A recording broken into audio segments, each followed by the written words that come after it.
voodoo killing this beat. So what's up tout le monde? On est en direct du studio Campus avec nul autre que Soulja pour la sortie de son 10e album intitulé Disque d'or. What's up, bro? Le 11. Yeah. C'est la revanche, le 11. Merci encore d'être là, bro. Je pense que c'est la 3e fois qu'on s'assoit, que tu nous accordes de ton temps. Et c'est très apprécié, bro. Grâce à toi, on a la chance de se démarquer et tout. Puis je voulais encore te remercier pour être là. Ben, merci pour l'invitation. Ça fait plaisir, bro. Ben regarde, 10e album. Est-ce que pour toi, c'est un milestone? Est-ce que c'est une étape personnelle que tu es en train d'atteindre, disons? Pour moi, d'arriver à 10 albums, c'est un peu un autre chapitre qui se ferme. C'est un chiffre rond, 10, on s'en rappelle. C'est un 10e album, pour moi, c'est quand même événementiel. Comment je filais quand j'ai fait Disque d'or, c'était vraiment que l'album soit une coche de plus que l'autre d'avant. T'sais. Comme je te dis, c'est un 10e un peu à chaque année. Mon défi, c'est de faire un meilleur album qu'avant, qui se ressemble pas, avec des titres différents, des mots différents. Donc, un 10e, c'est dur. Mais je pense que tu as réussi à te démarquer parce que juste en regardant le tracklist, j'ai vu déjà le track Le poids des mots, si je me trompe, avec le Mind, il y a Elmé, tu as ramené Woodman, il y a aussi Jam Khalil. On a compris que c'était un peu une référence à La fin des faibles, où est-ce que tu as été le juge. C'était quoi le but de ce track-là pour toi? Ben, tu sais, en faisant La fin des faibles, bien entendu, j'ai passé du temps avec ces gens-là. J'ai appris à les connaître humainement, artistiquement. Dès le départ que je planifiais mon 10e album, j'avais envie de laisser un 4 minutes de belle vitrine à ces gens-là. Tu sais, là, ça a donné c'est ces gens-là que j'ai choisis, mais j'aurais pu en choisir d'autres dans le tas. C'était ma façon de dire « good job, vous avez bien travaillé ». Je respecte ce qu'ils ont fait à la télé. J'en parlais tout à l'heure, c'est pas facile, ça a l'air bien cool comme ça à la télé, mais de te retrouver devant 8 caméras qui te filment en même temps, vas-y, rap ton shit, t'as pas d'expérience de show, tout ça, nanana. C'est dur, puis moi je respecte ce qu'ils ont fait, donc en échange, ben, je leur ai donné l'opportunité de poser un couplet sur mon album. La parole est une arme qui j'irai charger à l'angle. Je fais quelques mesures entre temps, pourtant j'aime retarder la montre. Tes 4 sont dedans contre moi, mais tu peux ravaler ta langue. On va continuer sur les morceaux, sur les collaborations. Un jeune de notre génération, Ozzy, qui rappe. Ozzy, il rappe en français, en espagnol, en anglais et tout. Puis quand j'ai fait son interview il y a une couple de mois, il m'avait parlé de votre collaboration. Puis j'étais comme encore, man, Soulja, il est toujours à bonne place. Il catch la vibe, bro. C'est quoi qui t'a attiré, ce jeune-là, disons? Ben, de un, faut le dire que j'ai découvert Ozzy via mon grand frère Youssef. Un jour, Youssef, il m'a dit « Yo, faut que je te montre un artiste. Il est terrible. Les gars, ils connaissent bien la musique, tout ça. » Fait que il m'a fait écouter Ozzy. Puis yo, le lendemain, j'étais comme « Yo, absolument, c'est le gars que je recherche pour une chanson que j'ai en tête. » Je suis rentré en contact avec Youssef, il nous a présenté. Quelques jours après, on était les deux à passer une journée entière en studio, dont est né Ciao. Yeah. Puis c'est ça, aujourd'hui, je veux dire, toutes les fois que je fais une action comme ça, finalement, c'est rare que je me trompe via mon instinct en voulant dire que yo, Ozzy, c'est un fucking bon artiste, un fucking bon humain. J'étais content, tu sais, la vie l'a amené sur mon chemin. On a fait ça, c'est un gros clip, c'est un gros track. C'est le fun de voir maintenant que c'est Youssef qui a fait le clip. Ouais. Donc ça a dû donner aussi une dynamique quand même assez spéciale pendant le clip. Là. Ben oui, c'est ça. Puis tu sais, je veux dire, les deux ils se connaissaient entre eux. Fait que tout était facile.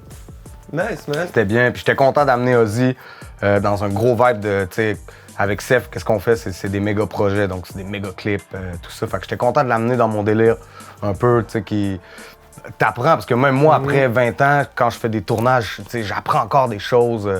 Fait que c'est cool, ça fait un bon bagage, l'expérience, puis je suis content de partager ça avec lui. Yo, t'as assuré, puis il y a le track aussi que j'ai beaucoup apprécié, Ruelle, avec tes bons vieux chums Rhymes puis Tizo. Et j'ai découvert une artiste, très Oshi. Oui, exact, c'est ça. C'est la première fois que j'entends cet artiste-là, j'ai adoré le refrain. Est-ce que tu pourrais peut-être nous la présenter? Oui, ben c'est la famille, au fait, tu sais, via ça, c'est la femme d'un de mes bons amis, via l'entourage avec JJ, tout ça, la famille. Donc, Elena, de son nom, qui est d'origine roumaine, qui fait de la musique en anglais. Et puis, tout de suite, quand j'ai vu son atmosphère et son délire, j'ai dit à mon ami Samy, j'ai dit, yo, faut qu'on aille en studio avec Elena. Je pense qu'on pourrait l'amener ailleurs. Elle parle bien français, donc, tu sais, je l'imaginais tout de suite faire de la musique en français. Donc, on est allé au studio, on l'a amené pour j'ai donné ce hook. Incroyable. Qu'elle a fait. Ensuite, j'ai pensé à l'idée de Rhymes, Tizo, qui sont deux artistes que j'adore, que je me suis dit, yo, tu sais, on les a vus sur Légendaire, mais il y avait beaucoup de monde. Je pensais que c'était cool de les ramener comme ça avec des longs couplets. Yeah. Donc, de là est né le mélange. Yeah, mais tu fais ressortir le bon côté des gens. Quand à chaque fois que tu fais une collabo, ça hit. Tu es capable aussi, tu es un artiste qui a prouvé que tu es capable de faire les choses par solo. Tu as des gros hits solo. Et ensuite, à chaque fois que tu t'appliques à vouloir faire un feat, on s'en rappelle. Ça fonctionne bien, ouais. On se rappelle déjà celui que tu avais Fou Furieux, il y avait Inima avec toi. Avec Inima, Tu as fait parler. Tu sais, il y en avait d'autres avant. Je ne veux pas oublier personne, mais pour ceux dont je me rappelle. Et ensuite, un track qu'on ne peut pas oublier, c'est le bonheur des autres. Le bonheur des autres. Disque d'or, hein, on l'a reçu. Disque d'or, ouais. Yeah. C'est comment certifié. de partager un disque d'or avec 514? Ben, c'est cool parce que, tu sais, avec les gars, depuis Le bonheur des autres, on a collaboré, moi puis White Bee, on a collaboré, moi puis Lost. Je veux dire, tu sais, chaque fois qu'on collabore, veut pas, on passe du temps ensemble. Que ce soit au téléphone, en personne, tout ça. Fait que, humainement parlant, on développe des liens, tu sais. Puis c'était le fun de se retrouver avec les gars. Puis, tu sais, quand on a reçu les disques d'or, c'était sur le tournage avec Lost. Donc, en même temps, on tournait avec Lost. En même temps, on se retrouvait tout le monde. On recevait des disques d'or. C'était un beau moment. C'était cool. C'était Champagne, spliff, bien mérité. En plus, tu sais, je veux dire, c'est un morceau qui va bien vieillir. On va se lever un jour, puis ce morceau-là, il va être à 12, 13 millions. Tu sais, c'est des morceaux qui stagnent pas. Yeah. Je pense que c'est intemporel, man. C'est poussé par la rage de vivre, tu peux pas nous stopper. Minuit trop tard dans la cité, c'est tout pour le money. Je ne reviendrai pas dans le quartier sans le trophée. Quand j'écoute le premier Vroom, le premier track là, sur l'album, j'entends un peu les sonorités un peu plus rock and roll. On te voit avec la guitare. Zagata. Zagata, yeah. Est-ce que tu peux nous présenter un peu Zagata aussi? On voit qu'il rentre de plus en plus dans ton délire. Ouais, ben tu sais, c'est un musicien fou malade. Je l'adore. Il m'a invité aussi pour un single l'été il y a 2 ans, Minuit trop tard. Puis parce que lui travaille aussi avec mon producteur qui est Christophe Martin. Donc de là est la connexion avec Zagata, qui est un gars de Québec aussi. Fait que cette chanson-là, le fait, j'ai adoré tout de suite quand il m'a invité, juste la façon que humainement, comme je te dis, tu sais, la base, c'est l'humain, man. Quand j'ai vu que c'était un bon humain, c'est un gars qui a participé à La Voix il y a une couple d'années, tout ça, puis je pense qu'il était, tu sais, c'est un artiste incroyable qui doit se sortir un peu du cadre de La Voix, puis tout ça. Fait que, en travaillant avec moi, on a fait Minuit trop tard, je pense que ça lui a donné le goût d'aller plus loin, puis là, dernièrement, il fait des morceaux de fou. C'est des gens comme ça, il faut que je m'en entoure, parce que moi, j'adore la musique. De là est né Minuit trop tard. Puis après, ben, je l'ai invité sur mon album, qui est là. Puis maintenant, même en show, man. En show, tu sais, il y a des week-ends où Zagata m'appelle et me dit « Yo, je suis libre en fin de semaine, je m'en viens rock avec vous. » Fait que, tu sais, nous, on est des vrais musiciens, ça se branche, tu sais, on n'a pas besoin de... Au final, là, pour être honnête, il n'y a pas un mois de répète qui se passe avant que Zagata vienne brancher sa guitare. Ryan, c'est ça, tu sais. J'ai Ryan Stevenson c'est ça, j'allais arriver, c'est ça, c'était mon premier sujet. Ryan est un autre gars que j'ai connu dans les années dernièrement. Un gros drummer, là. Ça a commencé avec mon show du stade, tu sais, je faisais le stade à Québec, fait que j'avais besoin de step up mon show, puis j'ai vu ce gars-là, tu sais, sur les réseaux sociaux, manier le drum, puis tout ça, puis je me suis dit, yo, toi, faut que tu viennes jouer avec moi au stade à Québec. Puis de là, il est venu. Donc on a trouvé une folie de jouer ensemble.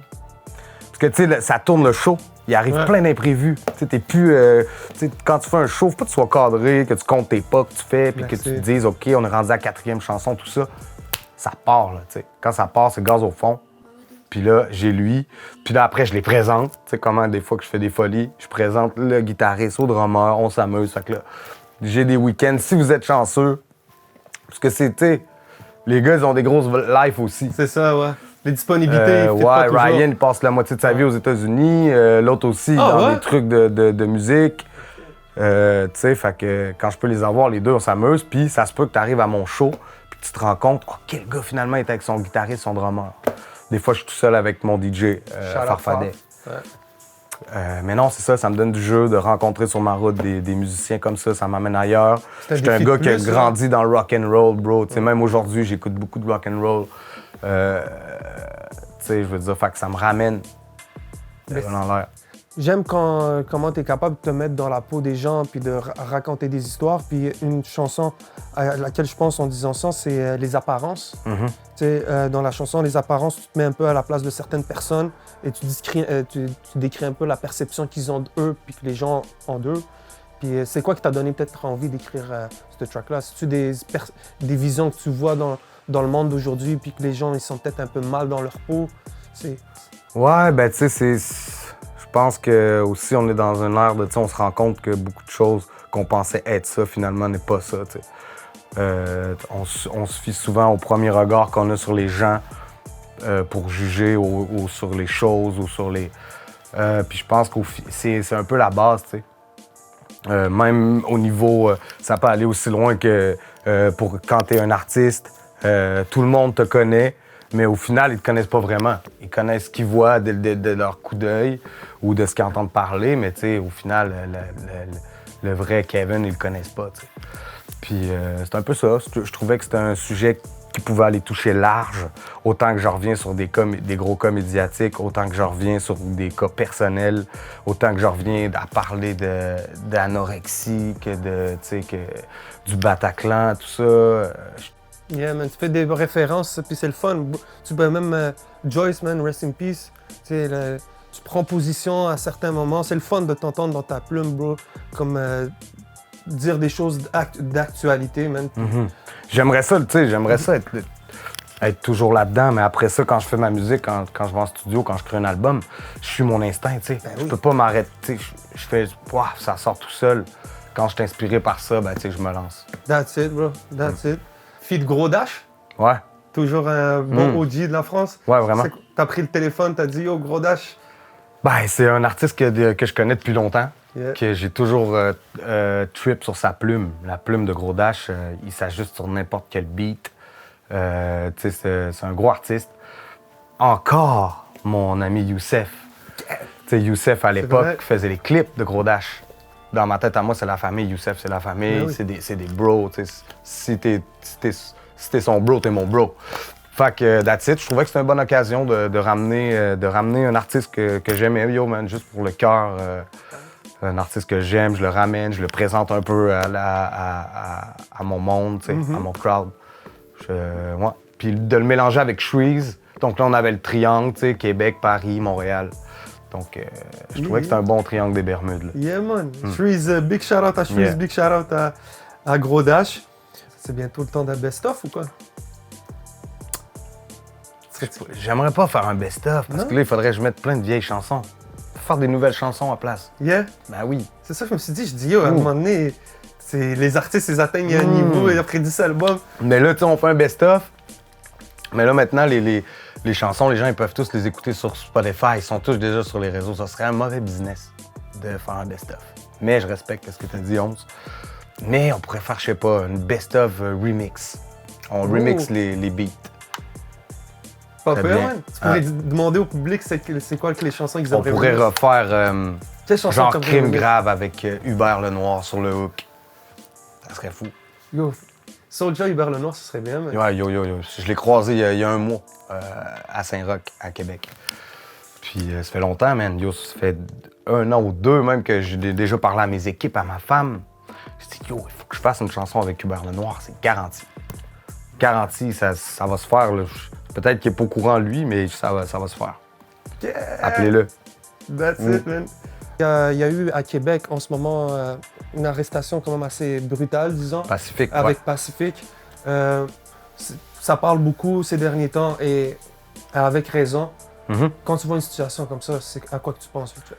Ben, yo, à toute ma life, mon adolescence, man, Pacifique, qui est un gars de Limoilou, qui est un gars de chez nous, quelqu'un a filmé la scène.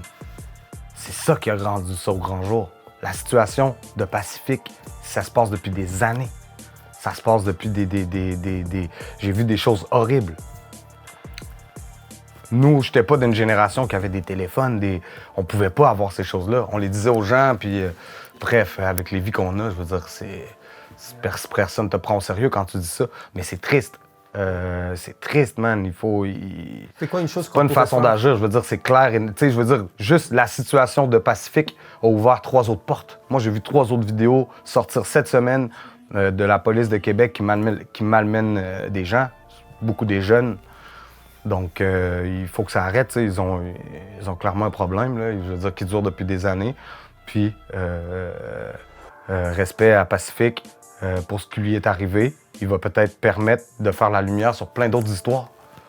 Tu sais, OK, cette histoire-là, peut-être qu'on va la prendre au sérieux vu ce qui est arrivé à ce jeune-là. Puis, il y a des bons acteurs qui rentrent en cours. Il y a des Webster qui s'en mêlent, il y a des Bao qui s'en mêlent. Je veux dire, il est temps que ça cesse, man. Je pense que, peut-être faut revoir les formations, peut-être, tu sais, je veux dire, peut-être pas la meilleure façon de communiquer, tu sais, je veux dire, même moi, j'ai été malmené longtemps, là, tu sais, je pourrais t'en raconter des vingtaines d'anecdotes, on n'est pas sorti d'ici, mais faut que ça arrête, ça, je veux dire, la pression de la police de Québec est forte, là, même au niveau, tu le sens, là, que beaucoup d'entre eux sont racistes, là, puis, tu sais, on va se dire les vraies choses, là, puis... c'est dans la rue, la pression elle est grave.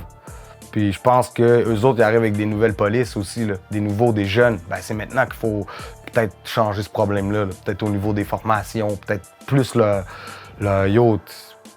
pas la meilleure façon de communiquer intelligemment. T'sais. Bref, on pourrait parler longtemps de ça. Là.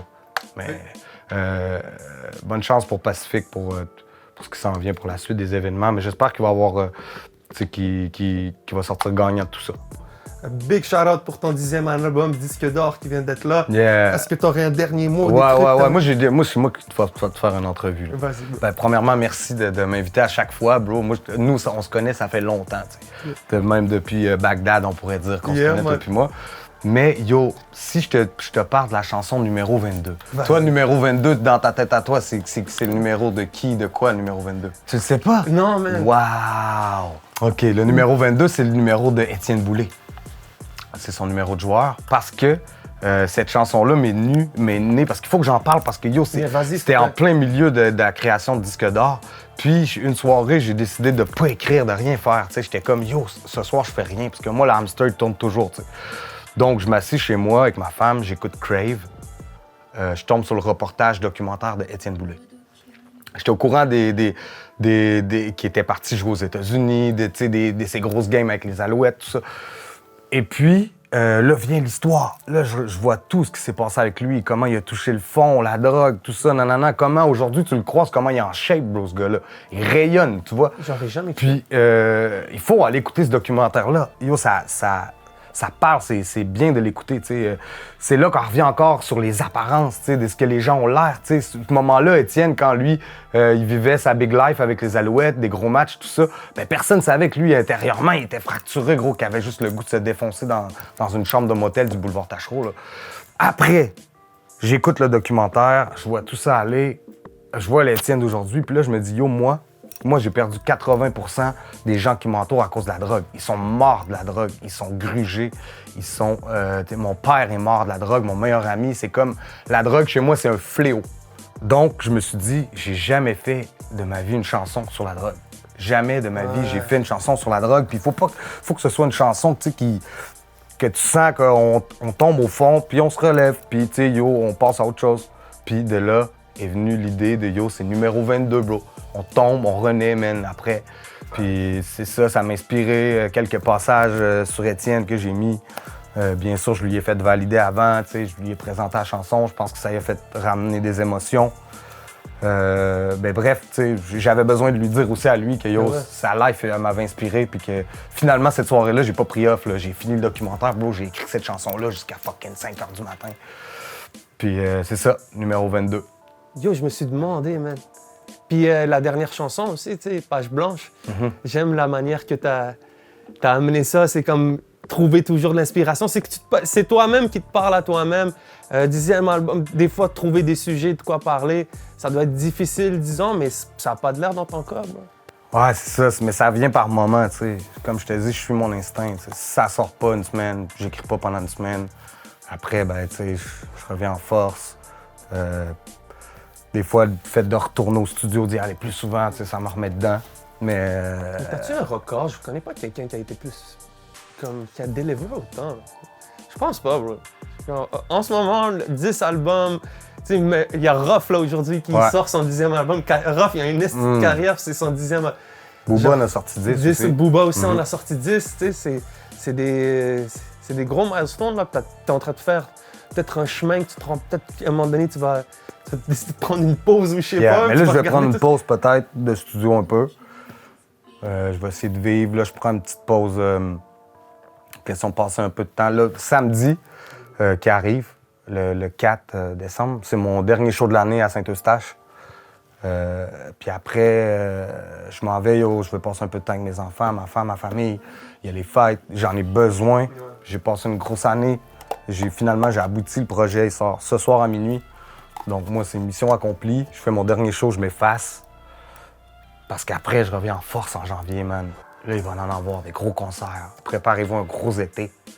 Je suis fucking en forme. Puis cet album-là, je l'ai conçu pour aller faire des shows. Fait que ça va brasser en tabarnak, bro. Coupe ta fucking caméra.